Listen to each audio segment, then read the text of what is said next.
What's up, guys? This is Coach Grant with First Down Training, and today we're going to be breaking down some things that wide receivers need to add to their game if they want to be a successful wide receiver. So I hope this video helps you guys out. Hope it could give you some value, but also, fellas, if you're a wide receiver and you guys would like a daily on-field training schedule to follow with over 100 plus advanced drills that you guys can do, check out that very first link in the description below for our 4-week wide receiver on-field workout schedule 2.0. This is the more advanced version of our 4-week on-field schedule. We give you all the drills with sets, reps, and a video example of each one broken down. So if you're a wide receiver, you want to get better, check out that very first link in the description below. Let's get started with this video. So now, one of the common mistakes that wide receivers will make with a diamond release. So a diamond release is something where you take 3 steps to the outside. The goal is to get that DB to open up his hips, think fade, and be able to slip back underneath. One of the biggest mistakes that wide receivers will make is they don't know how to attack the correct angle to get a DB to open up his hips. Everybody's biggest fear on this diamond release, and this is why people will not do the diamond release. You got inside shade coverage, right? Inside shade, you got to run a slant. What guys will do is they're so afraid to attack to the outside. They've maybe heard me say it before. They've heard a coach say it before, but maybe one time they did it and this DB sat to the inside and they ran right into him. So they don't have confidence in this type of move. What guys will do is they'll try to attack the DB's leverage, try to give him a fake, and then force it. But when you got a DB who's lined up in inside shade, he is not going to give up the inside. That is his sole purpose. If he gives up the inside, he's a scrub, and that's not what I'm trying to get you guys better for, get you guys ready for. I'm trying to get you guys ready for a DB who knows what he's doing, is disciplined, and is going to hold that leverage. So to get him to open up, we have to obviously sell the fade. So the mistake that a lot of guys will make on this diamond, 1, they won't do it. 2, when they go to the outside and they take those 3 hard steps, because a diamond release is 3 steps, they will not go at the outside hip and the outside shoulder of the DB.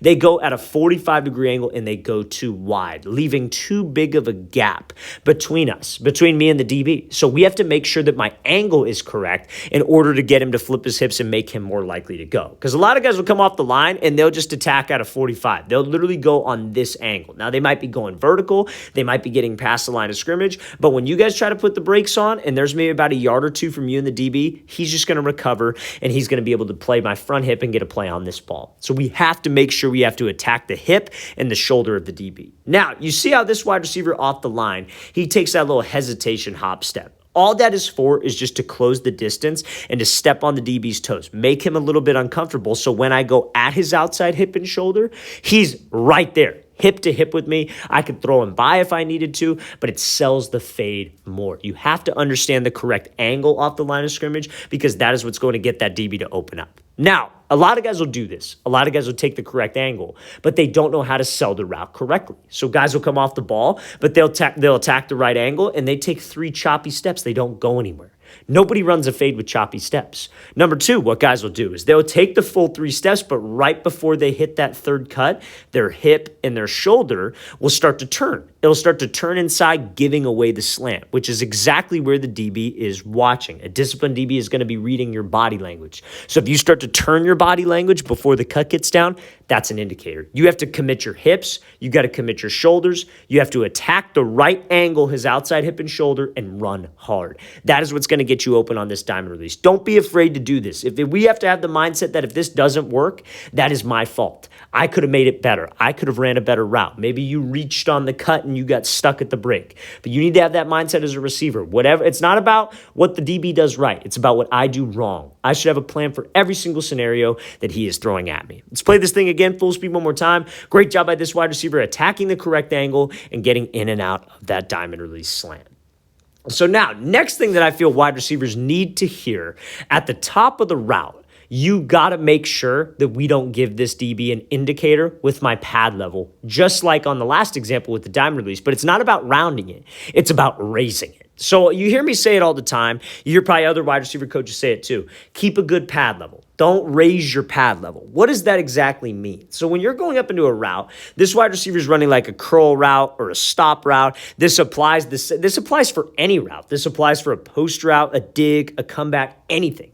You cannot change your pad level. It's about keeping the same pad level. You don't have to run off the ball like hunched over, right? You don't have to be like chin way over your foot. You don't have to be leaning at the hips. You don't have to be like bending at your waist. I just need a slight lean forward just like this. But when a DB is in off coverage, whether it's off man, whether maybe it's zone, and he's kind of peeking at you a little bit, he is going to be reading your body language. He's not supposed to be looking at your feet, definitely not looking at your feet. He's not supposed to be looking at your eyes. They call it eye discipline. They tell us to watch the body. They tell DBs to watch the body language of the wide receiver, right? They're always looking for any kind of indicator that tells them that a break is coming. So you see when this wide receiver, he comes off the ball, he needs to keep this pad level throughout that he has right here within the first 5 yards. I should be able to take a photo of you at 5 yards and a photo of you at the break, and you look the exact same right before you're about to drop into this thing.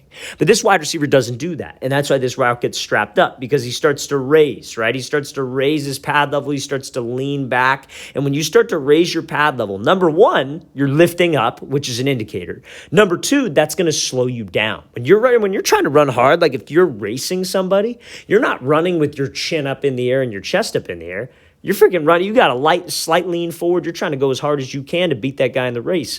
That's how you got to think of this route. We're trying to get this DB to bail out of there. He will not bail if he doesn't feel threatened by it. And raising your pad level is the easiest way to not threaten him. When your weight stays back because you're raising up, that slows you down, doesn't threaten him deep, and that makes it an easy opportunity for him to drive on the ball. And yes, he probably should have came back to the ball a little bit better as well, but still, DB's right on it. DB's going to have a good recovery time. They work these situations all the dang time. We cannot raise up and give the route away.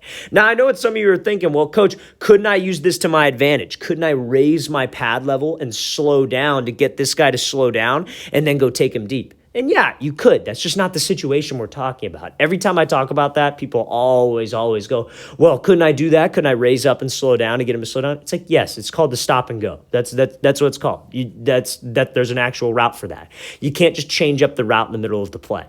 You can't just have a comeback or a curl called and go, oh, well, the DB sat, so I'm going to go deep. The quarterback's going to throw a pick because he's anticipating you to come out of the break. So you can't just ad-lib out there. You have to do the actual route, and this mechanics applies to that specific route. So just make sure we know that, fellas. Make sure that we're not raising up right before my break. Let's play this again full speed one more time. I just want to make sure we include that because I feel not enough wide receivers hear that because so many wide receivers run so dang high. Okay, so now this is a common question that we get asked, and a lot of people think that, oh, this can't be taught. You can't teach this. It's just a natural instinct. I think it can be, and I'm going to explain to you how. And that is getting more yards after the catch. So you got the ball in your hands. What college coaches look for in wide receivers, what any wide receiver coach or you're a coach that you're trying to impress, they look for playmakers, right? They look for guys who could turn a 3-step slant into a 30, 40-yard gain. They look for guys who could break a couple tackles, catch the ball on a screen, make a guy miss, and get a first down. They're looking for those types of guys, right? So what are some of the things that you could do for that? So let's watch Garrett Wilson, does this crossover move, catches this slant, puts the brakes on, avoids a tackle, and then gets upfield. Now, a lot of this, like a lot of breaking tackles, that's something that I feel like that comes from a lot of experience. You know, breaking a tackle, that comes from strength. That comes from developing leg strength, having good balance, having a strong core. Breaking tackles comes down to that. But changing direction, that's what I'm referring to, right? And a lot of people think it can't be taught. It's beyond me. Because changing direction is just like running routes.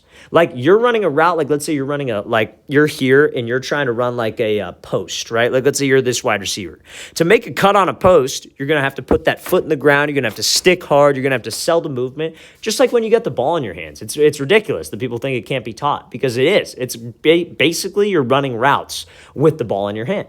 So Garrett Wilson here, he's got this DB who overcommitted, overpursued, and he puts the brakes on and slips underneath him. And you see how he breaks down. This is exactly like how you would break down at the top of a comeback, top of a curl, top of a stop route. He's dropping his butt down like he's sitting in a chair. He's striking the ground on the ball of his foot to be in an explosive position. He's not reaching, and he's bringing his chin to his knee.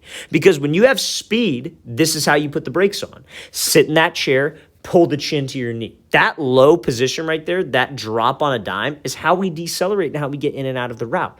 That is how we make this guy miss. That is how we can make a quicker change of direction and get him to over pursue. It's all about running routes out there. When you got that ball in your hand, that is how we get better. So people ask me all the time, like, what can I do to work on my yards after the catch, my change of direction? And honestly, it's about running routes. If you can get better at your change of direction, which is all running routes is, doing different route running drills, doing different cutting drills, you will be better with the ball in your hands. Then it's more of an experience thing. Then it's more of like, okay, I got the ball. I'm just going to react. I got a guy coming top shoulder. I put the brakes on and I react, right? Again, it's an instinctual thing in terms of the reaction, but the break, the cut, that's something that you could train, and that is something that you could get better at.